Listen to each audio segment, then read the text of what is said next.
Hi friends, welcome to Renna சமையல். இன்றைக்கி என்ன சமையல் பார்க்க போகிறோன்னா, ரொம்ப சுவையான காரசாரமான வறுத்து அரைச்ச மீல் மேக்கர் குழம்பு, கூடவே உருளைக்கிழங்கு பச்சை பட்டாணி மசாலா தான் பார்க்க போகிறோம். ரெண்டுமே ரொம்ப சுவையாக இருக்கும். எளிமையான முறையில் ரொம்ப சுவையாக செஞ்சிடலாம். அந்த சுவையான மீல் மேக்கர் குழம்பு, உருளைக்கிழங்கு பச்சை பட்டாணி மசாலா ரொம்ப வித்தியாசமான முறையில் எப்படி செய்கிறதுன்னு வாங்க பார்த்துடலாம். மீல் மேக்கர் குழம்பு வறுத்து அரைச்சி செய்ய போகிறோம். அதுக்கு 3 டேபிள் ஸ்பூன் அளவுக்கு தனியா சேர்த்துக்கலாம். கூடவே காய்ந்த மிளகாய் 10 எடுத்திருக்கேன். காய்ந்த மிளகாய் தனியா ரெண்டுத்தையும் நல்லா வறுத்துடலாம். எண்ணெயெல்லாம் சேர்க்கக்கூடாது, ட்ரையாக தான் வறுக்கணும். இந்த மாதிரி வறுத்து அரைச்சிலாம் மீல் மேக்கர் குழம்பு செய்யும்போது நல்ல சுவையாக இருக்கும். தனியா காய்ந்த மிளகாய் நல்லா வறுபட்டுருச்சு. அதுக்கப்புறமா ஒரு சின்ன துண்டு பட்டை சேர்த்துக்கலாம். கூடவே ஒரு ஏலக்காய், அதுக்கப்புறமா கொஞ்சமாக கல்பாசி சேர்த்துக்கலாம்.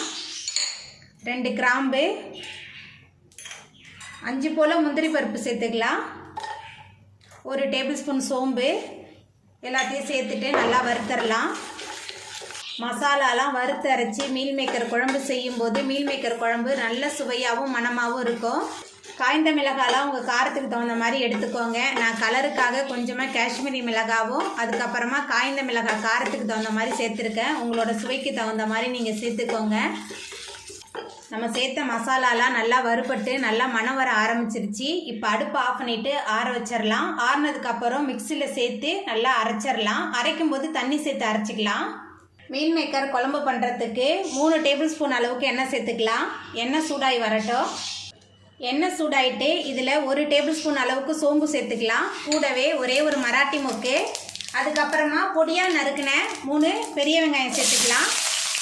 பெரிய வெங்காயத்துக்கு பதிலாக சின்ன வெங்காயம் கூட போட்டு தாளிக்கலாம், ரொம்ப சுவையாக இருக்கும். வெங்காயத்தை சேர்த்துட்டு நல்லா வதக்கி விட்டுடலாம். பெரிய வெங்காயம் நல்லா வதங்கி வந்துருச்சு. அதுக்கப்புறமா பொடியாக நறுக்கி வச்சுருக்கிற 2 தக்காளி பழம் சேர்த்துடலாம். கூடவே கொஞ்சமாக கருவேப்பிலை சேர்த்துக்கலாம். அதுக்கப்புறமா 1 டேபிள் ஸ்பூன் அளவுக்கு இஞ்சி பூண்டு விழுது சேர்த்துடலாம்.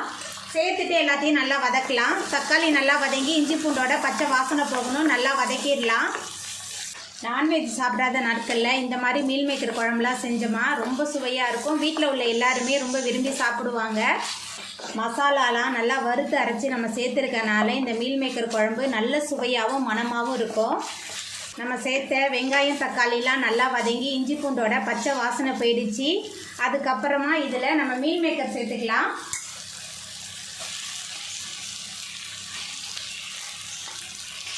மீல் மேக்கர் சேர்த்துட்டு நல்லா கலந்து விட்டு வதக்கலாம். மீல் மேக்கரை கொதிக்கிற தண்ணியில் நம்ம போட்டுட்டு ஒரு மூடி போட்டு வச்சிட்டோமா 10 நிமிஷத்தில் மீல் மேக்கர் நல்லா ஊறி வந்துடும். அதுக்கப்புறமா பச்சை தண்ணியில் 2 முறை அலசிட்டு அந்த தண்ணியை நல்லா பிழிஞ்சிட்டு தான் நான் மீல் மேக்கர் சேர்த்துருக்கேன். அந்த மாதிரி நம்ம சேர்க்கும்போது தான் மீல் மேக்கர் மசாலாவோட நல்லா கலந்து வெந்து வரும். அப்போ தான் நல்லா சுவையாகவும் இருக்கும். அதுக்கப்புறமா இதில் நம்ம மசாலா தூள்லாம் சேர்த்துக்கலாம். மஞ்சத்தூள் கொஞ்சமாக சேர்த்துக்கலாம். மிக்ஸி ஜாரில் சேர்த்து நம்ம அரைச்ச விழுது சேர்த்துடலாம். கூடவே மீல் மேக்கர் குழம்புக்கு தேவையான அளவுக்கு உப்பு சேர்த்துக்கலாம். சேர்த்துட்டு நல்லா கலந்து விட்டுடலாம். மசாலா சேர்த்த பிறகு நல்லா கமகமன் வாசனையாக இருக்குது. அதுக்கப்புறமா மிக்ஸி ஜாரை கழுவிட்டு கொஞ்சமாக தண்ணி சேர்த்துக்கலாம். மீல் மேக்கர் குழம்பு தண்ணியாக இருந்தால் நல்லா இருக்காது, திக்காக இருந்தால் தான் நல்ல சுவையாக இருக்கும். தண்ணி சேர்த்துட்டு நல்லா கலந்து விட்டு கொதிக்க விடலாம். எல்லாமே சேர்ந்து நல்லா கொதித்து வரட்டும். மசாலாவோட பச்சை வாசனை போகிற அளவுக்கு மீல் மேக்கர் குழம்பு நல்லா கொதிச்சு வந்துருச்சு. பார்க்குறதுக்கே ரொம்ப சூப்பராக இருக்குது, நல்ல வாசமாகவும் இருக்குது. அதுக்கப்புறமா கொஞ்சமாக தேங்காவை மிக்ஸி ஜாரில் சேர்த்து விழுது அரைச்சி வச்சுருக்கேன். தேங்காய் விழுது சேர்த்துடலாம். தேங்காய் விழுது சேர்க்கும்போது மீல் மேக்கர் குழம்பு நல்ல சுவையாக இருக்கும். அதுக்கப்புறமா கொஞ்சமாக கொத்தமல்லி தழை தூவிடலாம். தூவிட்டு நல்லா கலந்து விட்டுடலாம். தேங்காய் பால் சேர்த்து ஒரு கொதி வரட்டும். தேங்காய் பால் சேர்த்த பிறகு மீல் மேக்கர் குழம்பு நல்லா கொதிக்க ஆரம்பிச்சிருச்சு. ரொம்ப சுவையான மணமான மீல் மேக்கர் குழம்பு ரெடி ஆகிட்டு இப்போ நம்ம அடுப்பு ஆஃப் பண்ணிடலாம். பச்சை பட்டாணி உருளைக்கிழங்கு மசாலா பண்ணுறதுக்கு 2 ஸ்பூன் அளவுக்கு எண்ணெய் சேர்த்துக்கிருக்கேன். எண்ணெய் சூடாயிட்டு இதில் கொஞ்சமாக கடுகு சேர்த்துக்கலாம். கடுகு நல்லா பொரிய ஆரம்பிச்சிருச்சு. 2 பச்சை மிளகாய் கீறி வச்சுருக்கேன், பச்சை மிளகாய் சேர்த்துக்கலாம். அதுக்கப்புறமா பொடியாக நறுக்கி வச்சுருக்கேன் 2 பெரிய வெங்காயம் சேர்த்துடலாம். தக்காளி நான் சேர்க்கல, இன்றைக்கி வெங்காயம் மட்டும்தான் சேர்க்குறேன். வெங்காயத்தை சேர்த்துட்டு நல்லா வதக்கிடலாம். வெங்காயம் சேர்த்துட்டு நல்லா வதக்கியாச்சு. அதுக்கப்புறமா கொஞ்சமாக கருவேப்பிலை சேர்த்துக்கலாம். கூடவே 1 டேபிள் ஸ்பூன் அளவுக்கு இஞ்சி பூண்டு விழுது சேர்த்துடலாம். இஞ்சி பூண்டோட பச்சை வாசனை போகிற அளவுக்கு நல்லா வதக்கி விட்டுடலாம். இஞ்சி பூண்டோட பச்சை வாசனை போகிற அளவுக்கு நல்லா கலந்து விட்டு வதக்கியாச்சு. அதுக்கப்புறமா இதில் நம்ம ஊற வச்சு வேக வச்சுருக்கிற பச்சை பட்டாணி சேர்த்துக்கலாம். பச்சை பட்டாணி முதல் நாள் இரவே ஊற வச்சு வேக வச்சு வச்சுருக்கேன். பச்சை பட்டாணி சேர்த்துட்டு நல்லா கலந்து விட்டுடலாம். பச்சை பட்டாணி சேர்த்துட்டு நல்லா கலந்து விட்டு வதக்கியாச்சு. அதுக்கப்புறமா இதில் மசாலா தூள்லாம் சேர்த்துக்கலாம். கரம் மசாலா 2 டேபிள் ஸ்பூன் சேர்க்குறேன்.